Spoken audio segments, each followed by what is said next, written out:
12 సంవత్సరాలకు ఒకసారి వచ్చే సరస్వతీ నదీ పుష్కరాలు 2025 సంవత్సరం మే నెల 15వ తారీఖు నుంచి మే 26వ తారీఖు వరకు 12 రోజుల పాటు జరగనున్నాయి.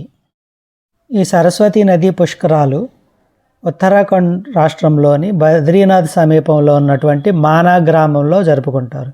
అట్లాగే మన తెలంగాణలో కాళేశ్వరంలో కూడా పుష్కరాలు నిర్వహించేందుకు ప్రభుత్వం ఏర్పాట్లు చేస్తున్నది.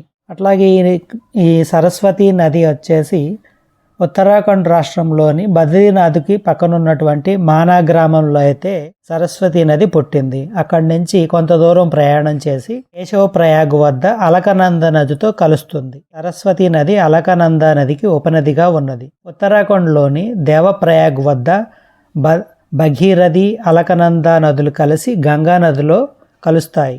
భగీరథి అలకనంద గంగా నది కలిసి త్రివేణి సంగమం ఏర్పడుతుంది. ఇక్కడి నుంచి గంగా నదిగా ప్రవహిస్తుంది.